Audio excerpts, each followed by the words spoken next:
Based upon the Soviet records that we have prior to March of 1969, there's like no indication that there's military action in the offing. In other words, like another way of phrasing this is that Mao creates the type of military escalation that he fears through his own actions. There will be a power transition at some point, and there's going to be a lot of weird stuff going on that may end up leading folks to take really terrible decisions. From lower levels of the bureaucracy, we do hear that folks are afraid to speak truth to power, and that's perhaps not surprising. Bureaucracies at war. Tyler Jost, professor at Brown, goes deep, I tell you, into the archives with his first book to understand when leaders with their national security bureaucracies make good and horrific calls. We'll be exploring decision-making under Mao, how Deng and LBJ handled invading Vietnam, what Zhang did around EB3, maybe even a sprinkle of FDR, Churchill, and Hitler, and what it all means for trying to understand Xi and Trump today. Tyler, thank you for your work and welcome to ChinaTalk. Thanks so much, Jordan. I really appreciate the opportunity to be here. All right, so let's kick it off with Mao. You start the clock after independence, but I'm curious, when you think about these leaders like a Mao or a Hitler that just, they were just on these incredible runs where going with their gut got them to a really remarkable place in world history. Mao betting on himself over and over again, Stalin saying, cut a deal.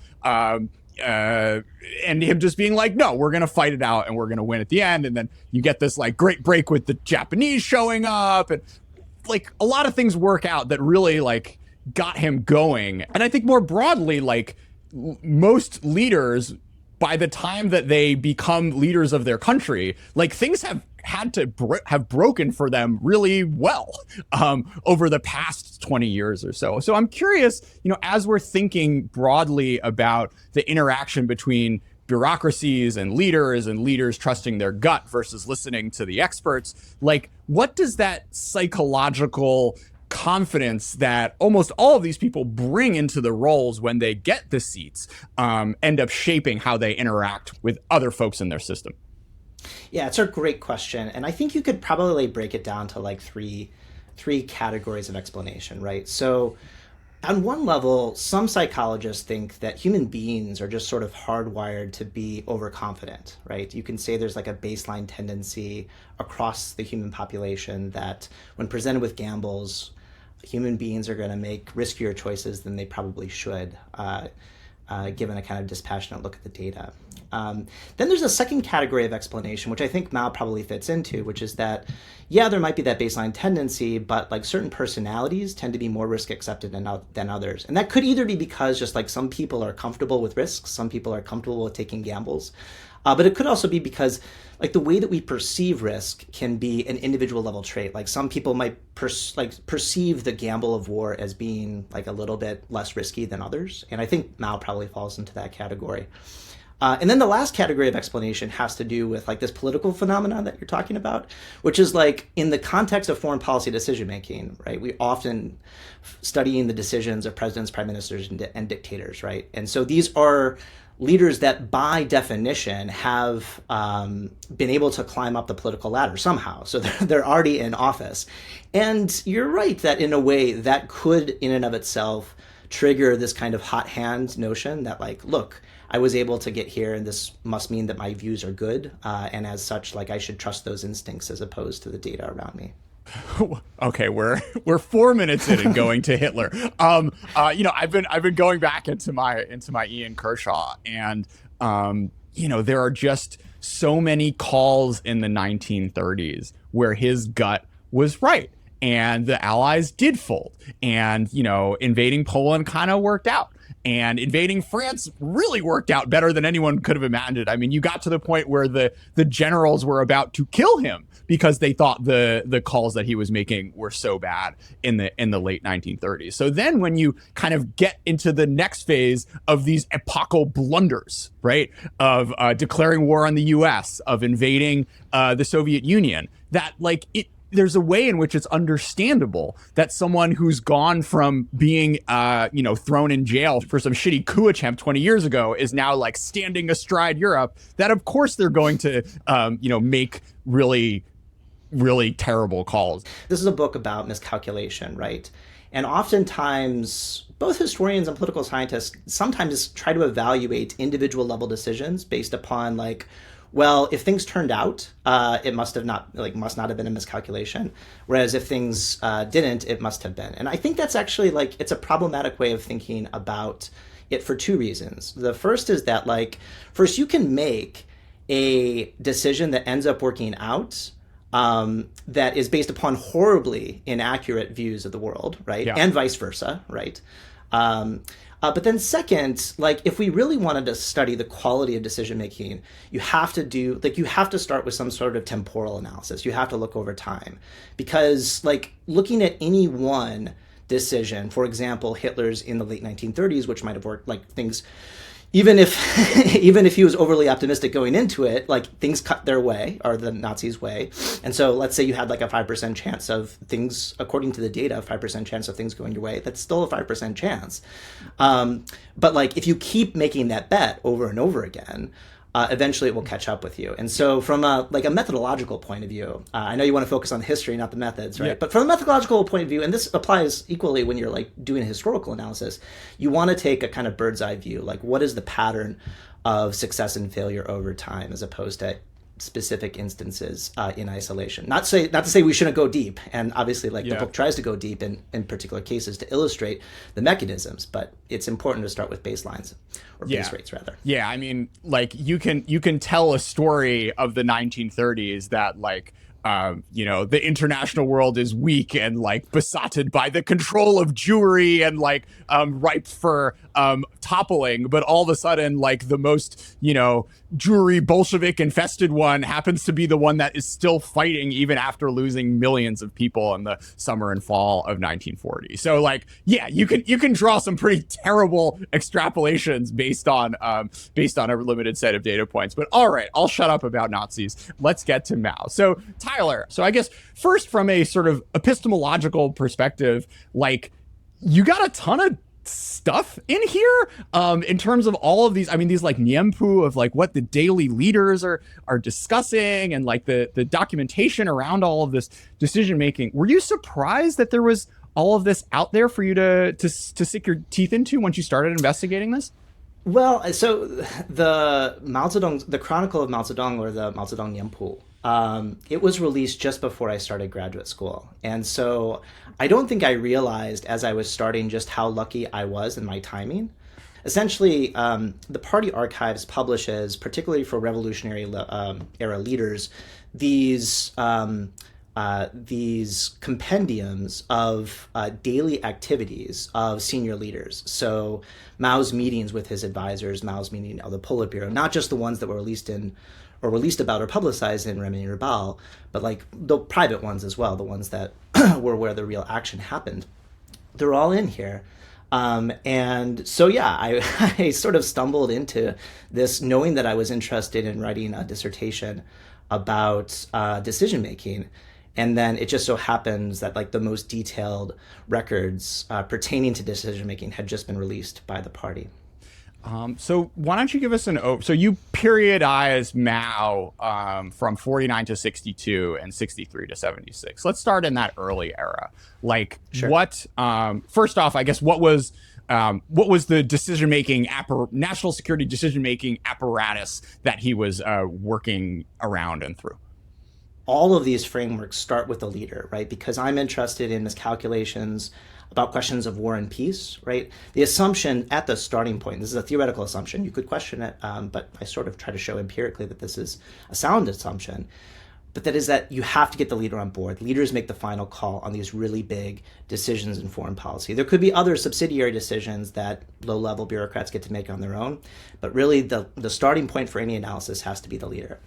And so this is an easy one easy kind of assumption that jives with the historical record, or I guess not the historical record. Well, it does jive with the historical record, but it jives with the historical understanding of the Mao-era, right? Mao was a dominant force in the decision making.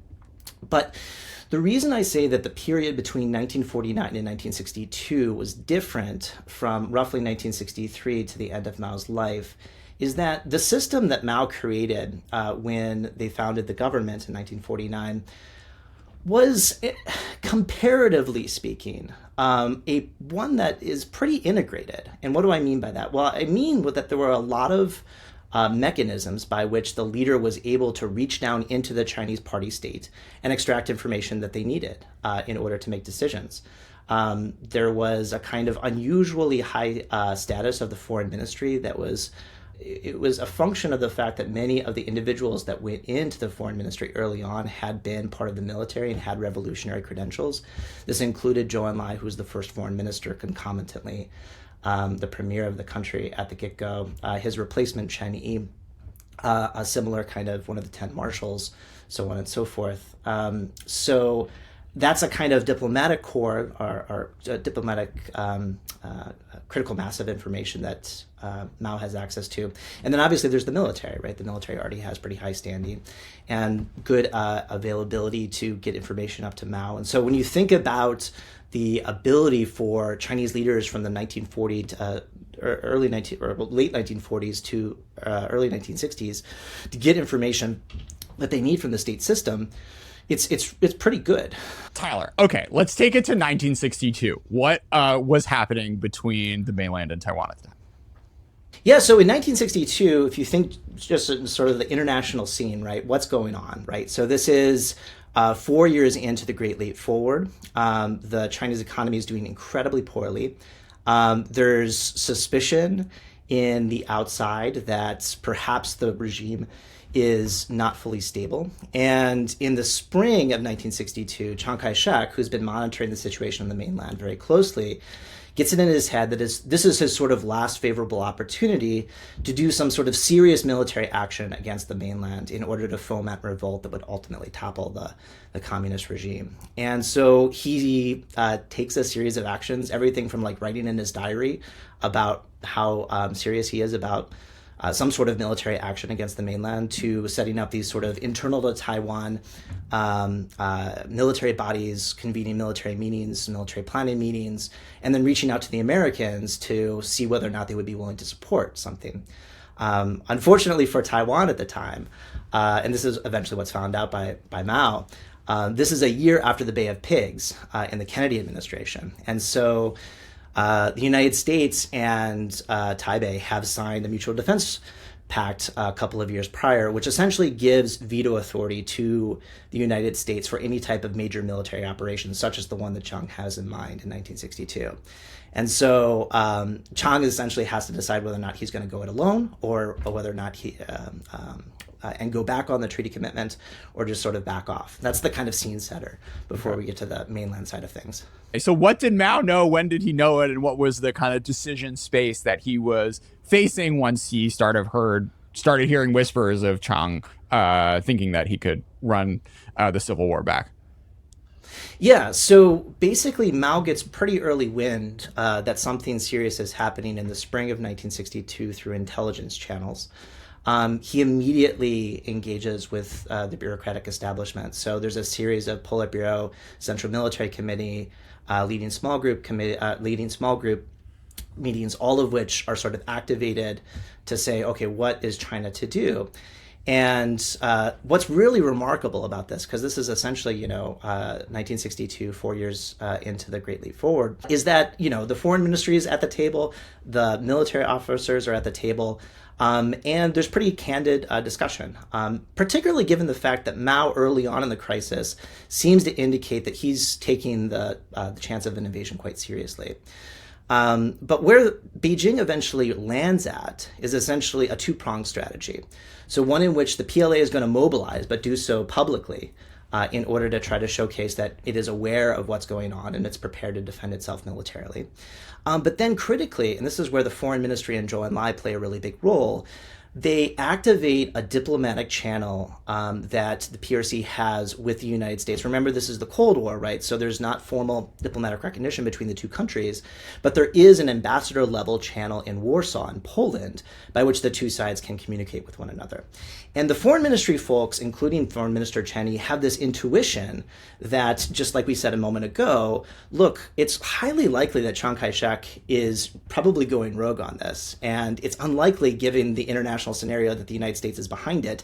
And if the United States is in fact behind it, or is not behind it rather, like it's likely they'll be able to rein Taipei in. And so that's exactly what they do. They reach out to the United States at Warsaw in the summer of 1962. They receive a message loud and clear that is personally approved by Kennedy. And it's really interesting. I trace that message, from Kennedy to the U.S. ambassador in Poland at the time, to Wang Bingnan, the representative from the PRC side. We have both the U.S. cable and now the Chinese cable. We know the CC line, essentially, for the cable on the Chinese side. And so we see it coming, it goes up not just to Mao Zedong, but to all the senior Politburo members of the Diaochabu, or the sort of domestic and foreign intelligence agency at the time, foreign ministry, CMC, so on and so forth. Yeah, it goes to everybody. And the interesting thing is, Wang in his memoir says that, and I think this is proven by the actions that Mao subsequently takes, that bit of information that comes through the foreign ministry channel has a pretty big impact upon Mao's thinking and how he decides to go. Because you can imagine it breaking a very different way, right? Think about the first Taiwan Strait crisis. Think about the second Taiwan Straits crisis. Mao has in the past used violence in order to achieve his military goals, and he doesn't. He's much more circumspect in 62, in part based upon the information that the foreign ministry is able to gather for him.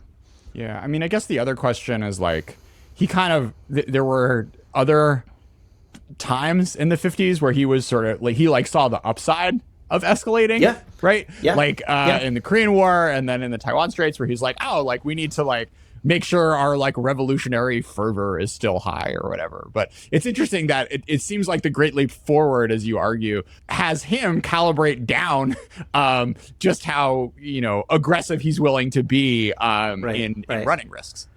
So, Mao, good job. You avoided World War III. 1962, but 7 years later, you're back at it again. What the hell was he thinking in the China-Soviet border disputes in 69 that almost brought us to global thermonuclear war?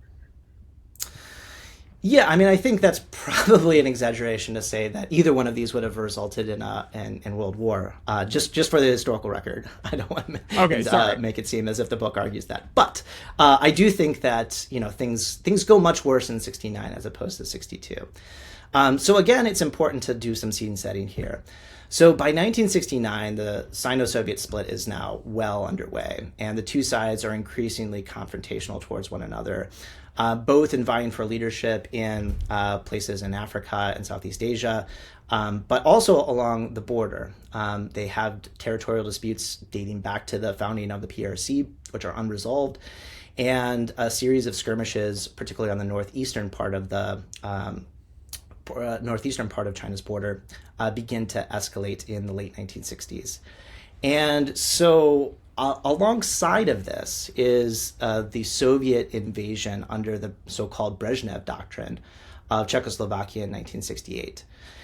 And so the combination of all these things creates a real anxiety in Beijing about what is going to happen. And so Mao gets it in his head that some sort of Soviet military action needs to be countered, and the right strategy to counter this is through a clear demonstration of military force, essentially hit first, demonstrate resolve, and this will cause the Soviets to back off.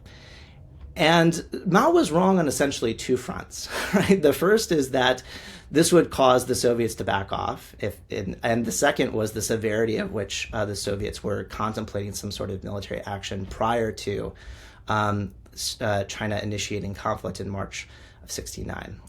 Why do I say that? Well, from like the behavioral indicators of the Soviet Union, right? What does the Soviet Union do in response to the ambush in March of 69? Well, they escalate, both locally in the northeastern part of the border, but then opening up another front by August of that year in the western part of China's territory. And then, as you note, by the fall of 1969, the Soviet Union is making these veiled nuclear threats. How serious those threats actually were is now being really is now being debated quite fiercely amongst the historians. But it does appear that from China's standpoint, they took the threats quite seriously. So that's the reason number one. Reason number two is that based upon the Soviet records that we have, prior to March of 1969, there's like no indication that there's military action in the offing. In other words, like another way of phrasing this is that Mao creates the type of military escalation that he fears through his own actions. And so from that perspective, I argue that the Sino-Soviet border conflict of 1969 was this kind of miscalculation on Mao's part. There's lots of different ways of attacking, like, or sort of, I say it's sort of like, you know, you can try to rescue rationality or rescue good judgment from like disaster. So there's lots of potential ways in which you just say, well, maybe Mao was after this, well, maybe Mao was after that. And in the book, I try to go through each one of them. Happy to talk through them here too. But that's the general gist. But the argument that the book is making, like about why you get this miscalculation, let's say that I was right that it was miscalculation, has to do with the way in which institutions linking the leader to the bureaucracy have changed. So unlike 62, right, the lead up to and then the Cultural Revolution itself has really decimated the connective tissue between Mao and the foreign policy bureaucracy. This begins kind of in 1962 as Mao is beginning to contemplate his own death. And the kind of quote that's nominally ascribed to him is, "What will happen after I die?"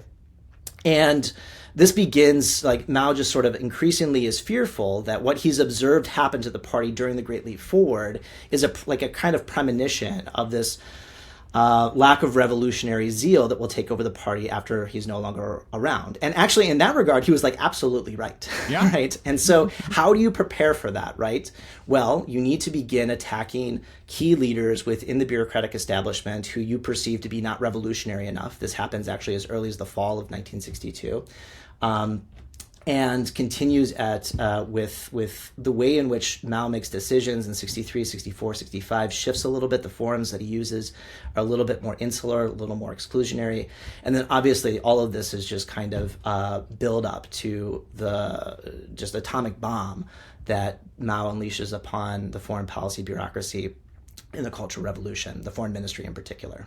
Is it fair to also think in your cases of just ideology versus like cold calculation being a variable? Yeah. I mean, I guess in 1962, again, he's been really burnt by a really dumb series of ideologically driven decisions that have, starved tens of millions of people. And he's like thinking of reconsidering. And then in 1969, by 1969, we're at a very different point. And he's seeing ghosts, right? Both in the party and around the world, which leads him to really read the Soviet Union poorly. Yeah, there's a couple of different ways that you can think about ideology. And first of all, I want to emphasize that, like, I think it's quite important as a driving force in a lot of foreign policy decision making, not just in China, but in other countries. One way of thinking about ideology is a sort of baseline set of left and right limits about what is permissible to politically debate, right? And one can imagine that in Beijing, the Cultural Revolution in many ways narrowed the range of politically permissible opinions that one could potentially have. In many ways, this is bound up in many ways in the ways that these institutions that I talk about in the book are expressed, though. And what do I mean by that? So essentially, like, think about institutions, which in the book are essentially like rules governing how a leader and a bureaucrat are supposed to interact. Like, there's a very literal sense in which those rules can shape information flows between actors, right? One can imagine that, like, if I get rid of the Politburo, that like eliminates a mechanism by which information flows upward to the leader. And so like the literal transaction costs associated with getting a piece of paper up to the leader might literally be higher. But there's a strategic element to the way in which bureaucratic actors, subordinates in the foreign policy hierarchy, respond to rules and rule changes. What do I mean by that? Well, the rupture of these connective tissues between leaders and bureaucrats, like fragmenting the system, as I call it in the book, bureaucrats read that as a sign about what is the political environment, what is the ideological environment at this present time. And so in environments in which this connective tissue has been ripped away, bureaucrats become much more cautious in how much they're willing to report and end up spending energy not looking for like what is the true state of the world, but rather like what do I think the boss thinks. And that's like in and of itself, in that type of environment where information flow is really bad between leaders and the bureaucracies, that in of itself can be a really difficult task to undertake. But that's where you spend your time, is trying to figure out, okay, how can I best, like, how can I find information? Well, A, how can I find out what the boss thinks? B, how can I find information in the world that confirms that prior belief? And then C, if I can't do either of those two things, how can I make my report so absolutely vanilla that no matter what the leader actually thinks or no matter what actually happens, I am safe? And so you get one of two things in this environment, right?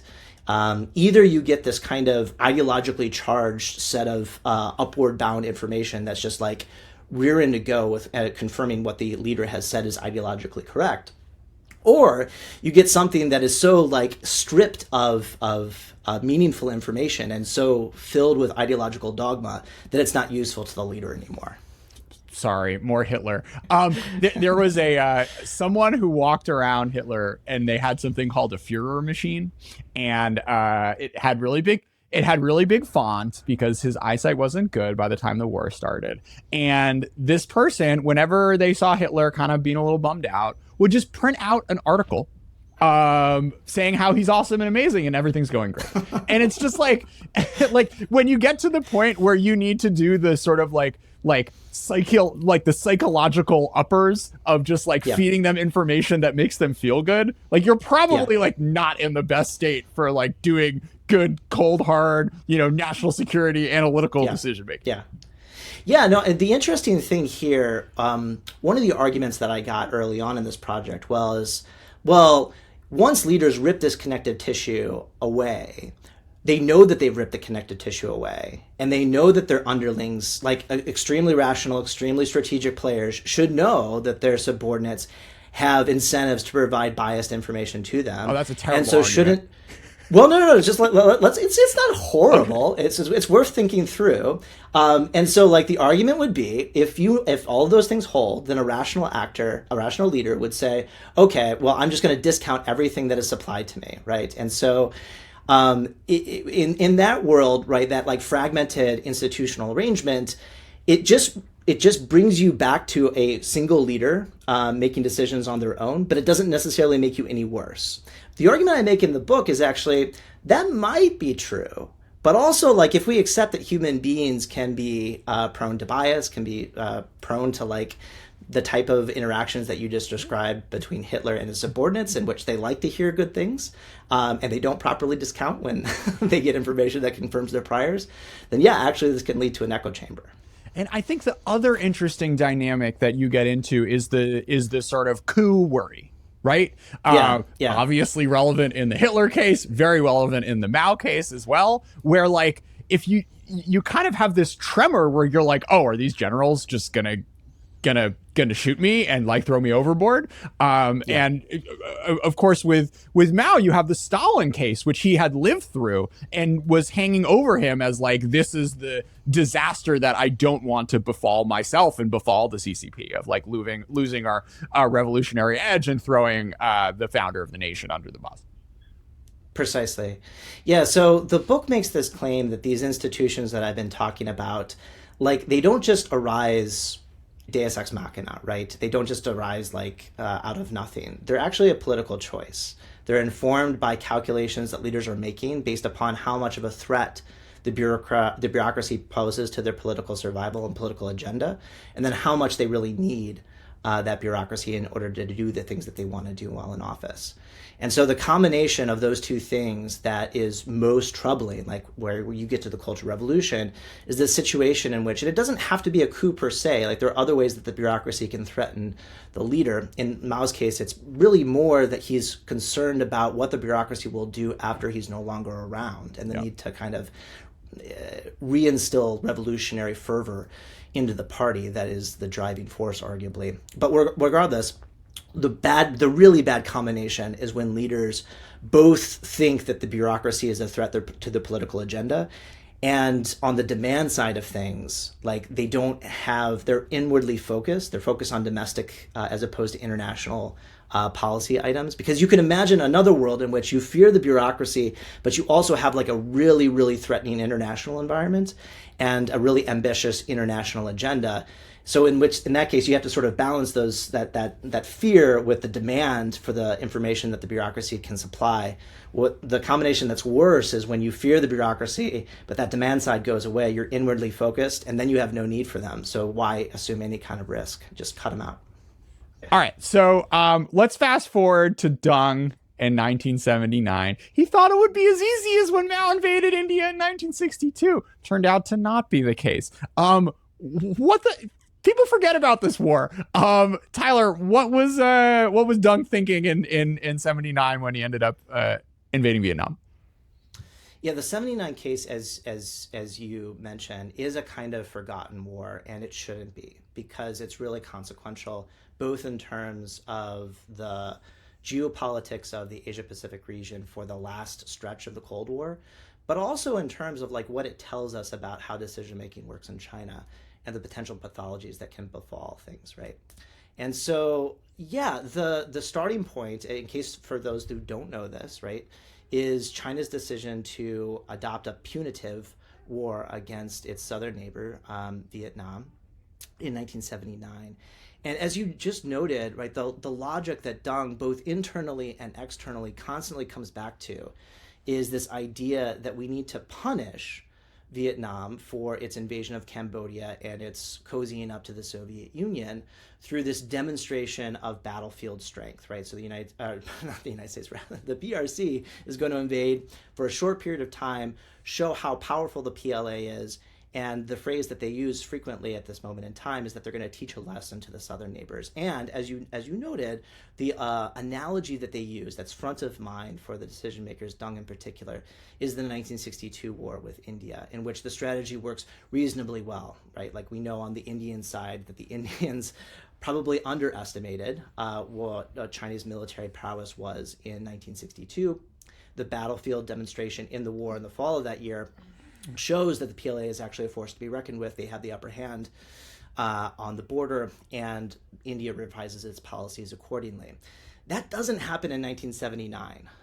It does, to be fair to Deng Xiaoping, it does achieve eventually its tactical military objectives, but that strategic level motive, which is really the reason why China needs to invade in the first place, is not met. And there's these pretty amazing quotes from archival evidence that we now have on the Vietnamese side, where they're saying it was not China who taught us a lesson, it was we who taught them a lesson. Why? Well, because even though you eventually get to your tactical objectives on the PLA side, the casualty rate and the sloth with which they move demonstrate just how much of a toll the Cultural Revolution has taken on the PLA. And so the military prowess that the war is supposed to highlight in the eyes of Vietnamese decision makers just doesn't achieve that effect. So from that perspective, it is a miscalculation. So what were the analytical, let's run through some of the analytical errors that Deng made as he was making this decision.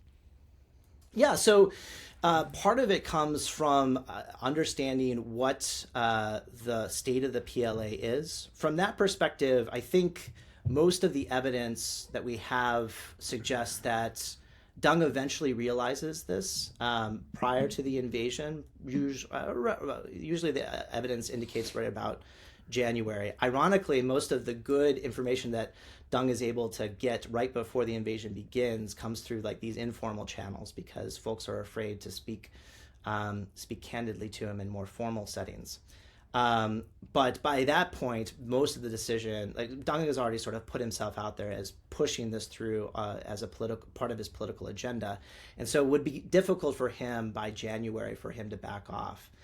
But there's another set of geopolitical and diplomatic errors, which is essentially a real lack of consideration for whether or not the Vietnamese side would take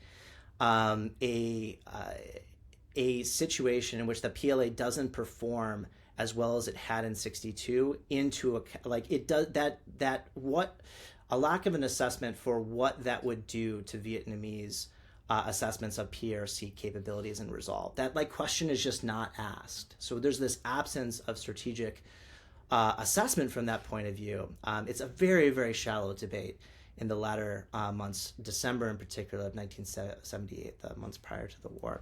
There's also a misreading of the United States. And this it's interesting because oftentimes, and this was partly a political strategy that Deng played after the war turned out to not do a lot of the things it was supposed to do strategically. But sometimes it has been offered that this was a way of demonstrating that it would be a good ally to the United States. And so the United States was, subtly behind the scenes encouraging China to do this. And Deng was essentially taking one for the team in order to show its good credentials in order to get normalization and healthy relations vis-a-vis the Soviet Union in the 1980s.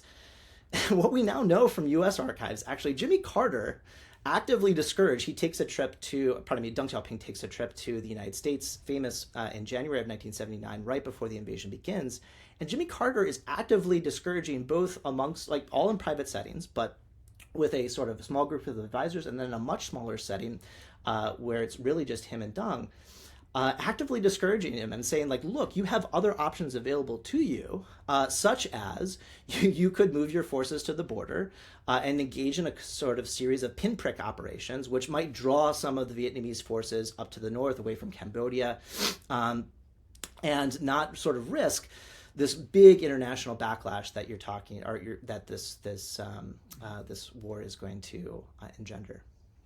There's also the one of okay, these guys just beat the Americans.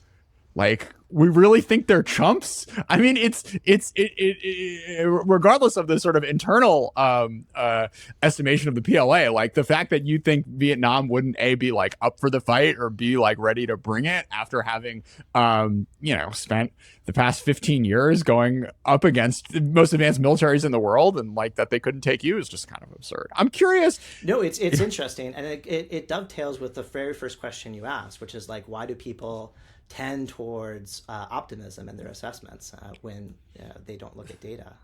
This would be one potential data point on the side of that first category of explanation. What do you think about the Joseph Cherigian argument that this was actually just a way for him to solidify power domestically? We're Hua Guofeng's leaving the scene, Deng's coming in. Everyone doesn't pretty much everyone in the bureaucracy doesn't really like this decision, but he's just look, I'm going to show who's the boss. We're going to do this anyway, and this is how I'm going to fully demonstrate to the system my control over the PLA is forcing them into doing this thing that they don't want to do because they know I'm the new Mao.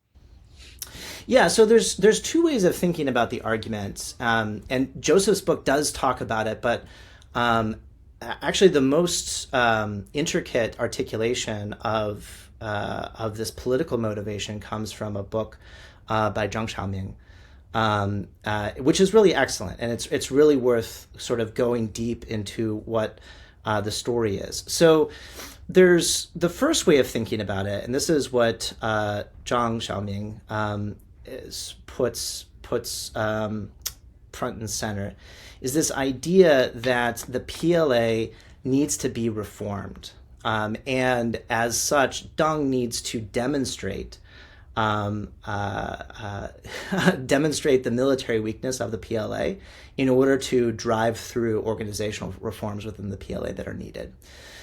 The interesting thing about this is that the primary source of evidence for this logic for the war comes from a speech that's given towards the end of the conflict.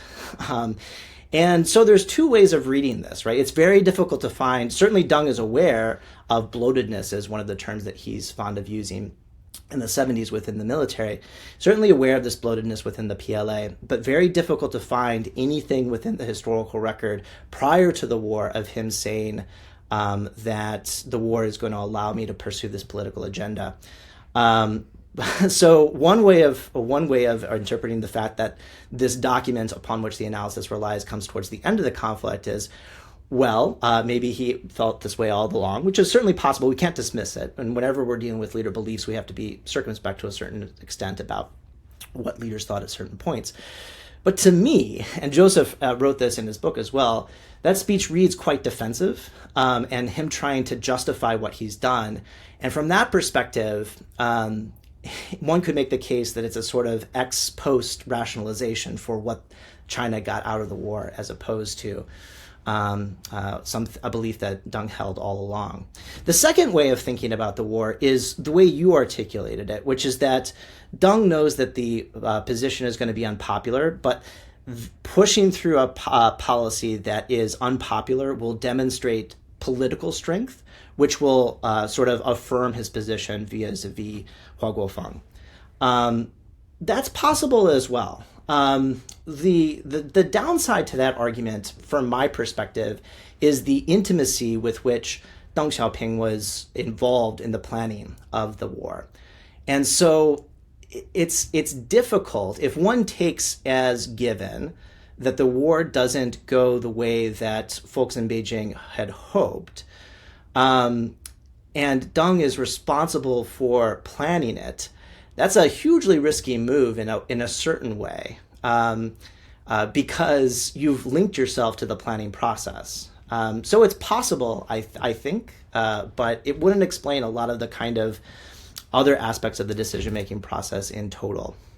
Yeah, I mean, I guess there's like a broader question of like, do you get more herky-jerky decision-making when you have a leader who feels comfortable in power, or when you have a leader who's, at the beginning or at the end of their reign, or just like, sees snakes in the grass from a domestic perspective, right? And going back to the discussion about the Cultural Revolution, there's an analogous argument here as well. So the argument about the political contestation inside of Beijing is not unimportant to the story that I tell in the book.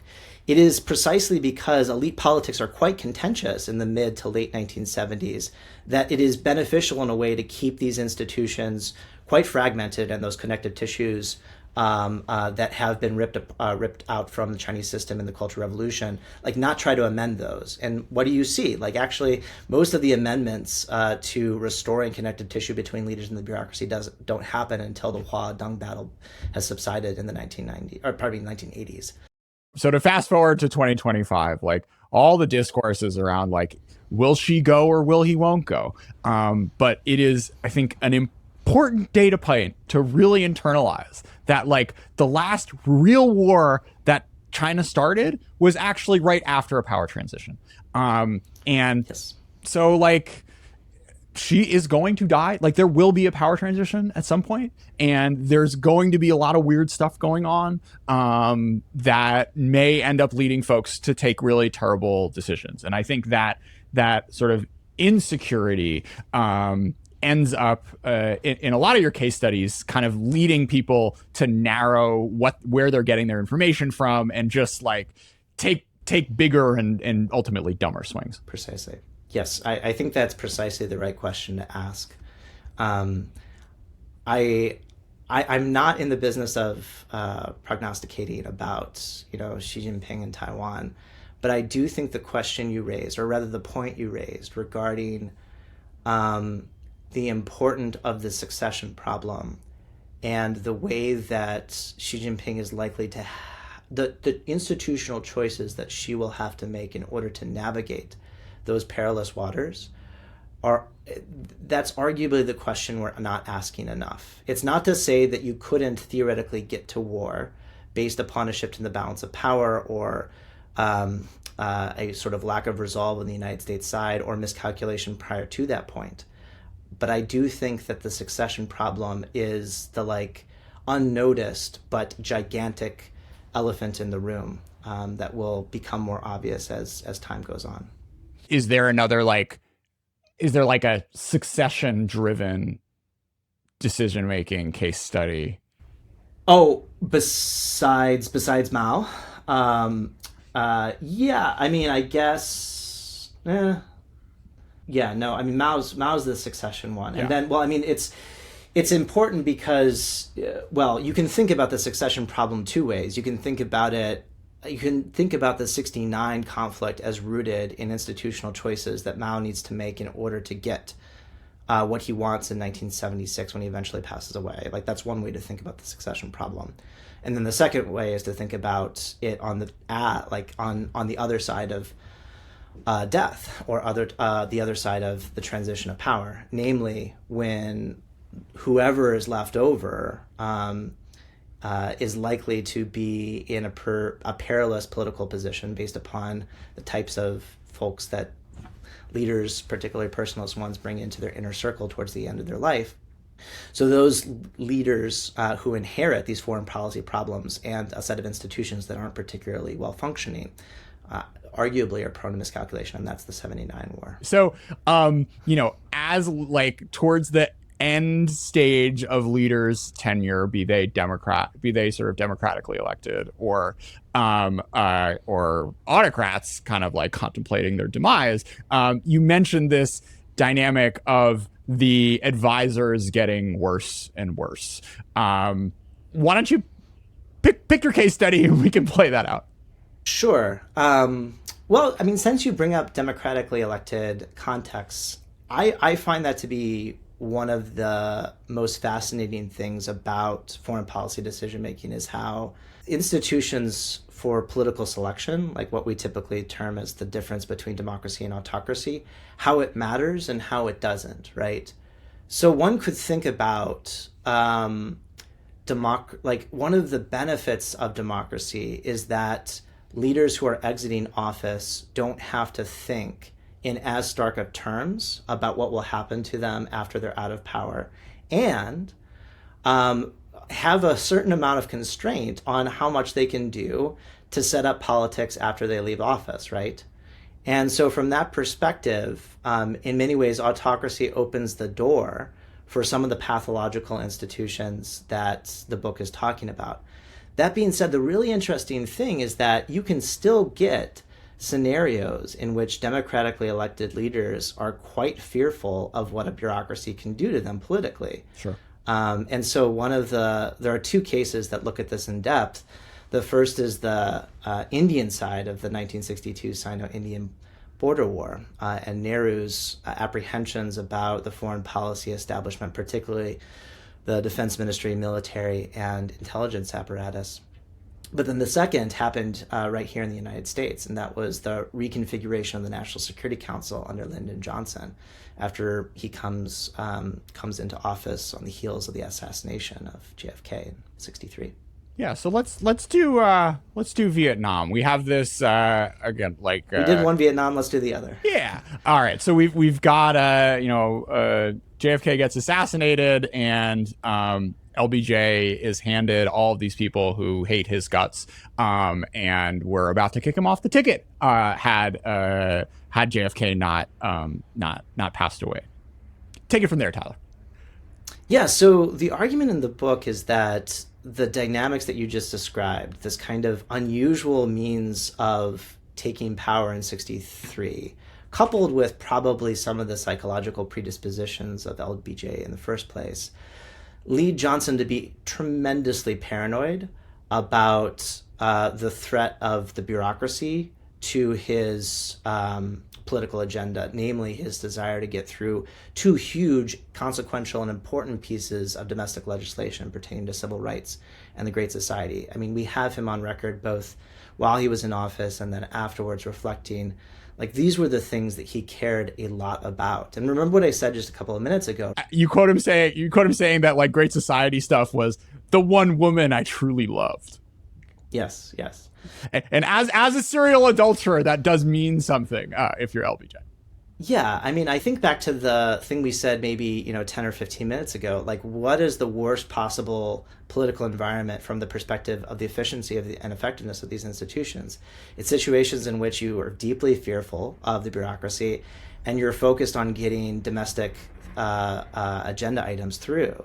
And so the ironic thing is that Lyndon Johnson, while he inherits a reasonably well-functioning foreign policy decision-making apparatus, he takes steps to intentionally try to gut it, and he establishes this very insular forum for his decision-making process known as the Tuesday Luncheon, which pushes a vast swath of the national security bureaucracy out of the proverbial room where it happens, right? And it's like, I mean, his understanding of why he's doing this is so clear. He says at one point, retrospectively, in an interview with it's quoted in Doris Kearns Goodwin's book, that, you know, he knew that the bureaucracy's way to punish him was through leaking information that would make him look bad. And he knew that when he held a meeting of the National Security Council, it was going to leak out like a sieve. I believe sieve is a quote, actually. And in comparison, these Tuesday luncheons never leaked anything. So his logic for rearranging the the decision-making institutions that the United States possessed was entirely political. It was this very careful calculation that he made. But the ironic thing is that he paid a cost for this, and that is, as he's making the most consequential choices of the second half of the Cold War for the United States, he makes just a tremendous, like the biggest blunder in the history of the Cold War for the United States, and it ultimately ends up costing him politically in '68 because he decides to opt out because he knows he's going to lose. Great. So let's dive in. 1965. What information doesn't he get that might have led him to not escalate in Vietnam? Yeah, I mean, you can go back even further to the summer of 1964 and the fall of 1964. Essentially, there are a series of individuals, George Ball, McGeorge Bundy, who is quite hawkish. He has a brother who's a senior official in the Department of State. There's Chester Cooper in the NSC. There's other individuals in the State Department's intelligence apparatus, INR, like Alan Whiting. Really, like all of these individual nodes of people who are deeply apprehensive about escalation in Vietnam. And they are kind of systematically pushed aside. There's this myth that George Ball is given a voice in the spring of 1965. But in the book, I try to show that like that voice was so minimal compared to what he was trying to push up to Johnson early on in the summer and fall. And as a result, all of the key decisions that are made with regard to escalation happen in a very insular setting in which LBJ is advised principally by McGeorge Bundy and Robert McNamara, the National Security Advisor and Secretary of Defense, respectively, with Rusk in there, but clearly with a bit of imposter syndrome. And as a result, it's a very narrow set of information and consideration that LBJ makes the call for escalation on. And the results are what the results are. All right, so let's fast forward to 2016. Sure. Let's do Trump 1 national security decision making in this context. Yeah. Sure. I mean, I should caveat this with saying that the study doesn't consider the Trump administration's decision-making institutions in any way, shape, or form. But it has a theoretical framework that you could apply. And so we could think about, you know, what is Trump's position coming into office in 2017? And then what did we see happen within the decision-making structure? So generally speaking, you know, President Trump inherits a ton of international problems in 2017, everything from North Korea to Afghanistan to other parts of the Middle East. And so that demand side of needing information and advice from somebody, be they political advisors or the national security establishment, is still very much there. That being said, Trump comes in with a pretty healthy skepticism and lack of experience with dealing with the foreign policy bureaucracy. And so those two countervailing forces, the kind of more threatening aspect of his position, and on the other hand, a sort of demand for what am I going to do about Afghanistan? What am I going to do about North Korea? Put him in this kind of middle ground that the book talks about. It's a kind of, like, I call it a siloed institution where essentially you try to play, you limit the amount that any one bureaucracy can do on their own, but you still depend on them. So think about it like a hub and spokes type system in which you have the leader at the center. All these individual bureaucratic nodes get access and can relay information up, but they don't speak a lot to one another and they don't necessarily coordinate particularly well. There's some evidence that this might have happened, at least at the margins, It has sort of leaked out through journalistic accounts that lower level lower level parts of the National Security Council system, which have existed for decades now, that intend to be the sort of connective tissue at the deputies level and sub-deputies level for individuals to share information within the government, coordinate policy, coordinate analyses. Some of those were maybe less frequently utilized, according to some reporting. That would be consistent with it, with the arguments. Certainly, it did seem to be the case that the outward-facing signaling or messaging strategy was sometimes it seemed to be confusing. It's always possible that there was some strategic play that Trump was masterminding behind the scenes. But as an outside observer, it does sort of appear to be the case that perhaps some of the foreign policy actions weren't as well coordinated as they might have been. That being said, in the broad scheme of things, the first Trump administration doesn't look like anything resembling what we saw in LBJ, much less during the Cultural Revolution. So it's important to sort of keep this comparative reference point in the back of our heads before we leap, at least with the first term. All right, and now Trump 2. Trump 2. It's early. So again, Trump has not revoked the National Security Council. He may have established some sort of parallel structure behind the scenes that we don't know about, akin to the Tuesday luncheon, which would send the types of signals that I'm talking about to the bureaucracy that would have a chilling effect even at the highest levels. But within the framework of the book, right, which is focused on these very high-level institutional interactions between leaders and the bureaucracy, it's difficult to see from the outside how much Trump has pushed things in the direction even of LBJ. That being said, I do think warning signs are there, right? In particular the summary, in particular the way in which USAID was rolled up, I do think has informative value to people within the bureaucratic establishment who are doing their job. And if one were to extend that, now to be fair and clear here, it's not unheard of to have a foreign ministry or a Department of State oversee the types of things that USAID was doing. And so to put their personnel within the administration of the Department of State is not an outlandish idea. And it is totally reasonable for a president to have a foreign policy agenda that wants to massively curtail the amount of foreign aid that they want to disperse. And that would be, whether or not we agree with that as a normative matter of policy is orthogonal to how that would affect the decision-making process.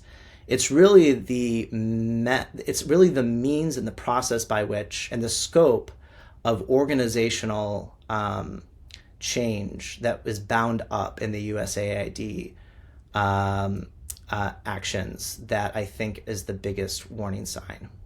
And so we shall see in the coming months and years what will happen.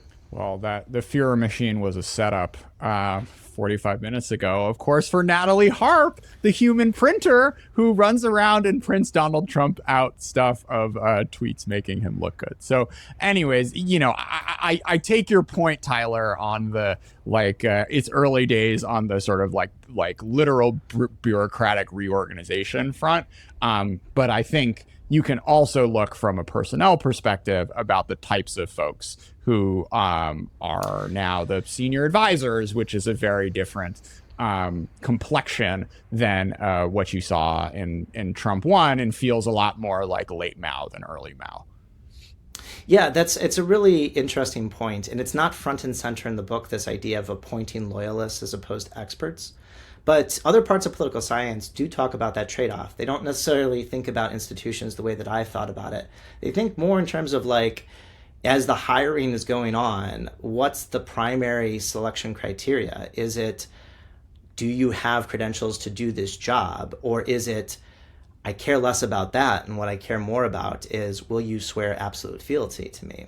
And it's an analogous political problem. The book can't speak as directly to the question.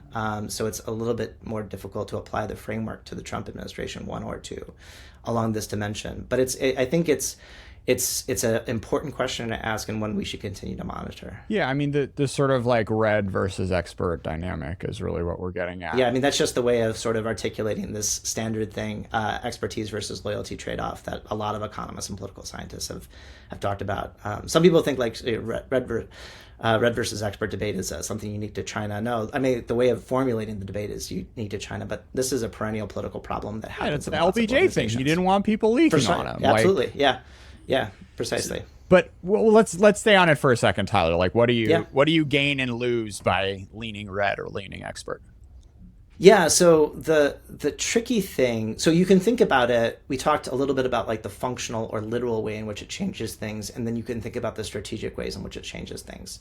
So in the literal sense, like imagine a very stylized model in which you either have the choice of a person who's you have a whole a whole set of indicators and benchmarks that suggest they're going to do really well in the job, right?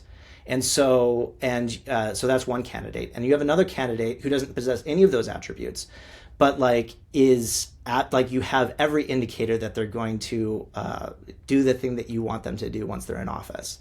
Now, oftentimes these indicators like aren't as stark as that, and oftentimes you're looking for people that have bits of both, right? But let's keep the model stylized for a second. So from a functional perspective, right, like if you choose the second candidate, the one who doesn't have expertise, and expertise, we're just here, it's nothing like we can say it is either has a certain degree or doesn't have a certain degree. All we're sort of saying here are indicators that they're going to perform really well in office. So if you take that out and put in people that just have meet the loyalty criterion, then you're essentially curbing government capacity to do things well, because all the folks that are doing their job, like the only way in which you've screened them is like, are you loyal to me, as opposed to can you do this job well?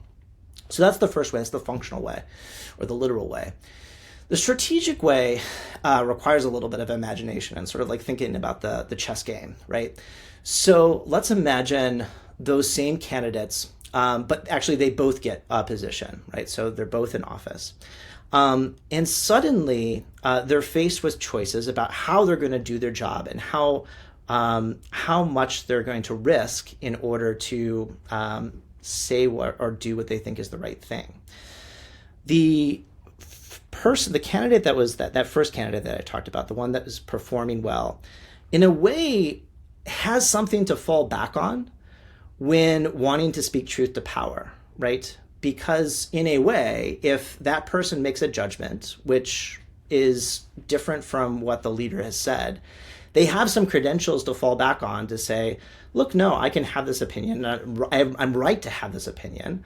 And look, I've done a lot of, I have a whole set of experiences that underpin why I've come to this judgment, and I feel good about speaking my truth. Now compare that to the second candidate who's only been chosen based upon their political credentials. Again, there's not much to fall back on there. All you have is the fact that the leader knows that I am loyal to them. And so that becomes a kind of driving force for everything from what kind of information do you seek out? Potentially, it's a little outside the scope of the book, but it's an analogous argument, and one can easily see how it would extend in this way. But yeah, so it would affect the way that you seek out information. And so again, to those fragmented institutions I described earlier, I'm going to find information that confirms what the boss wants. And in terms of riskiness that I'm willing to accept in going out on a limb, in seeing new things in the international environment, I may be very risk averse in how much I'm willing to say, leading to those kind of vanilla, bland reports that we talked about in fragmented institutions. Yeah, I mean, it's almost like a levered bet on the leader's gut, where if you go more red, precisely, you're going to get more leader in whatever the policy is, for good or for ill, right? Yeah, one of the things I talk about in the book is for my starting point of this project, it was inspired by, in political science, we've had this huge wave of literature that has been really interested in the way that leaders as individuals shape foreign policy. And it really captured my imagination when I was in graduate school. And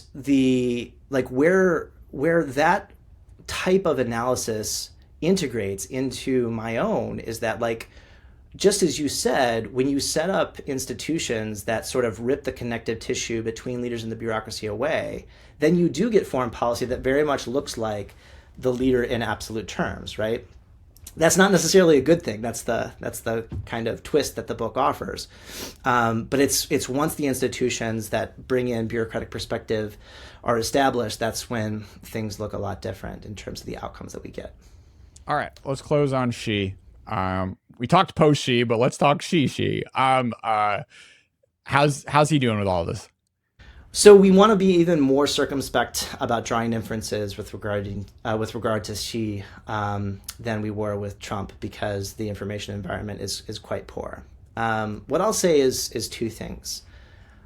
The first is that I'm reasonably convinced that Xi Jinping inherited those kind of middle ground institutions that I was talking about, siloed institutions, one in which there's the hub and spokes model where information can get up to the leader, but there's not a lot of horizontal sharing between bureaucratic actors. I'm reasonably confident that that is what he inherited, in part because the system said that was what they inherited, to justify some of the institutional changes that they pushed through, like the establishment of the National Security Commission early on in Xi Jinping's first term. One could make the case that those institutional reforms solved all problems, and some have made the case that this is true. I'm very skeptical of this claim for a couple of different reasons. The first is, like, if you look at something like the establishment of the National Security Commission, what did that change really do? Well, it changed the name of its predecessor, the National Security Leading Small Group, which presumably signaled that she was politically powerful. This is analogous to Joseph Terigian's argument about pushing the war through with Vietnam under Deng Xiaoping. But here you have a demonstration of political strength. But beyond that, as best we can tell of the composition of those two groups, didn't change a ton. There might have been more staff added to it. But beyond that, it's actually been the case that from the public reporting, the National Security Commission hasn't been utilized for national security as we would normally imagine it, international problems, nearly as much as it has been for domestic policy issues. So it's not obvious that that solved it. And the thing that I say most made the system siloed when Xi Jinping came to office was the segregation of the military decision-making process via the Central Military Commission relative to the rest of the civilian bureaucracy apparatus. That siloing between those two shitongs or systems is arguably the most prominent and important feature of the system that he inherits. And what does he do with regard to that? I mean, you don't see a ton of indication pushing the military to integrate at lower levels down into the civilian bureaucracy.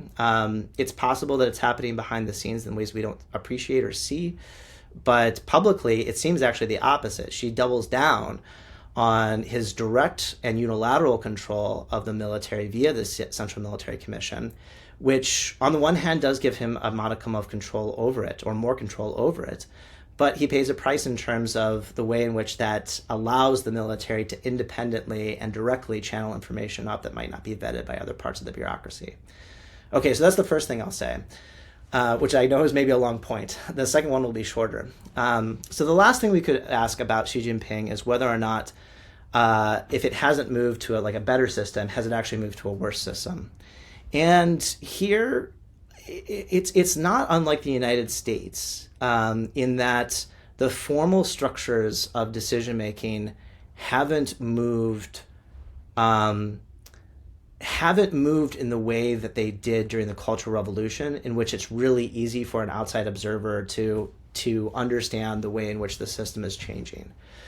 That being said, dismissal of minister level positions in the foreign ministry in particular, but now within the military apparatus as well, it has, I mean, it's on a different level, right? It's focused on, it's more focused on personnel as opposed to institutions.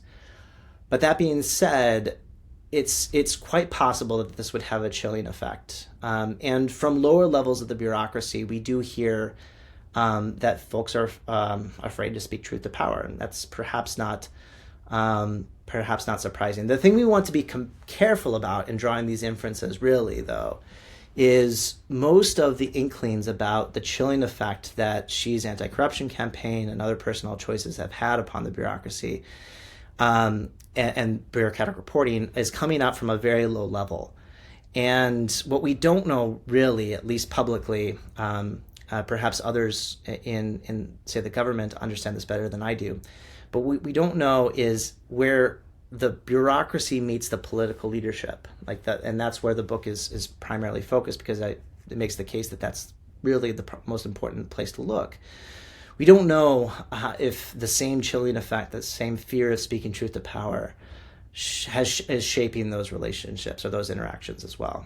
And so it may be a while before we can really conclusively say what decision making is like under the Xi system. I guess maybe from a Western policymaker perspective, like if we have these new uncertainty variables about how the information is going up, like what should folks be thinking or trying to do differently if you might be in the sort of mess as opposed to the like clean information environment? Yeah. So this is really important, and there's an assessment component of it, and then there's an strategy component of it. In other words, like, what do you think and what do you do? On the assessment side of things, essentially what we should be baking into our calculations is the possibility that even though the international environment has what appears to us a certain set of characteristics, it's quite possible that a completely different perspective will emerge in Beijing, either as a result of independent judgment that Xi Jinping makes, or judgments that Xi Jinping makes based upon the information that's presented to him in combination with his own personal sense of the situation. So that's on the assessment side of things. In terms of what do you do in response, that's really tricky because essentially what you're trying to do is it's a two-step dance. The first step is to try to get an early indication of some sort of misperception forming on the other side. And the second is to try to dissuade that. But if the institutions that are causing China to sort of navigate into a misperception are the source of it, then in many ways, like, all that you have is direct interaction with the leader in order to shape the way that they view the world. Because if the bureaucracy will not send up information that is quality because of any of the reasons that we've talked about today, whether that's personnel, institutions, so on and so forth, interactions at lower levels, whether that's demonstrations of military capabilities, military actions in the South China Sea or the Taiwan Strait, or export controls, you name it, when it filters through the bureaucracy in a certain institutional environment, that's not going to cause the belief to change. And so in some ways, it sort of causes you to think much more forcefully about, a more precise way of saying that is, it forces you to consider that the way to change beliefs on the Chinese side is really through direct interaction with the supreme leader, which arguably makes face-to-face diplomacy like one of the few ways in which you can really move the needle on this. Tyler, in all the case studies, is there one kind of moment or meeting that you wish you could have been a fly on the wall for? Probably all of them. There's the meeting in the fall of 1961 with Nehru and his advisors, in which the forward policy is pushed to its limit. There's the meetings in January, February, and March in Beijing that Mao has with his subordinates that lead to the Sino-Soviet border clash. And I think the date on this is January 29th, 1965. It's the date that the Fork in the Road memo is drafted mostly by Bundy and McNamara and delivered to LBJ, and I believe they meet the same day. And there are different theories of the true turning point of the war, but I think my personal take in the narrative that I offer in the book is that that's really the turning point. It would have been interesting to actually see those meetings. So there's no so many of Can them. we just talk about how terrible that memo was for a second? It's like, oh my God, this is like high school level, like a B minus. I mean, Yeah. it's embarrassing. And it's interesting because unlike the Iraq War generation of American leaders who, to their deathbed, essentially claimed that they didn't do anything wrong, the Vietnam era leaders, and I should say advisors, actually, they were all deeply unnerved by what had happened. McNamara, in his memoirs, says that we were wrong, terribly wrong. McGeorge Bundy, who doesn't publish memoirs, but wrote a draft of them that are available in the Kennedy Library in Boston, he says two things. The first is that the war, that the communism in Asia could have been contained at much lower cost than it actually was through escalation in Vietnam. So essentially the reason, like the whole point that was motivating Bundy, it could have been gotten, that outcome could have been gotten at a much lower cost in the United States. But then he also says that his greatest mistake as the national security advisor was in the shallowness of the analysis that he provided to LBJ, which is astonishing, really, because that was his job, and he understood, particularly from his years with Kennedy, that was his job. And you see it; he's aware that it's his job when he's in office, but the choices that Johnson had made it really tough for people like Bundy and McNamara to, at the time, see things for what they were. And to be honest, in the case of Bundy in particular, and arguably probably McNamara too, although McNamara is a little bit more difficult to decipher, but Bundy was a hawk. And so in a way, Johnson's system allowed the analysis to too greatly reflect the personal perspective of the person that was allowed access, that is Bundy in this case. And so that comes through both in the memo that we were just talking about, as well as a couple of different memos that Bundy writes the following month, the most famous of which comes out of the attacks at Plate Clue. Yeah. I mean, it's interesting the point you made, Tyler, about like these Vietnam era folks like don't gaslight us, but the Iraq War ones gaslight us into their graves, right? And my assumption is the independent variable is 58,000 versus 4,000 American military personnel that were dead, and you sort of like there is just like a truth to that number, and a sort of like a shock to the social or the societal fabric that you might have not thought if you were looking at the Korea death tolls or the World War II or World War I death tolls, but like for whatever reason, like that crossed the threshold of like people of like the vast majority of people. I think that it's like that plus the definitiveness of the way the war ended, right? And by the time Rumsfeld died, I guess we had ISIS in Iraq, but it was still a kind of like open question to a certain extent, as opposed to like the Viet Cong just like taking over the country. I don't know. You should talk to some of my colleagues who have studied the Iraq War in depth. I'm again a little out of my element there. But it's a really interesting point about the independent variable there. I have used this point about, or this comparison, multiple times without ever having explained it as to why it's a difference. Mostly it just strikes me as like just it is such an unusual thing for advisors, for the decision that they were most responsible for, to essentially say we screwed up. And so that to me tells us something about there's something really interesting going on in the lead up to Vietnam. And of course, there's other ways to explain it, right?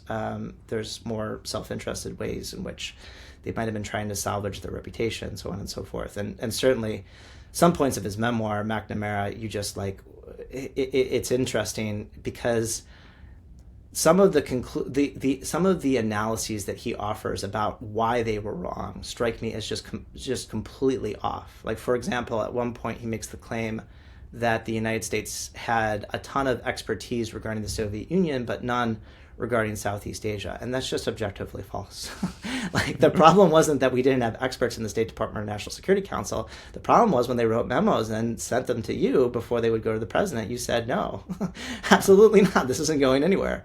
And McNamara did that for a very particular set of reasons, and so you can understand the reasons why he acted the way he did.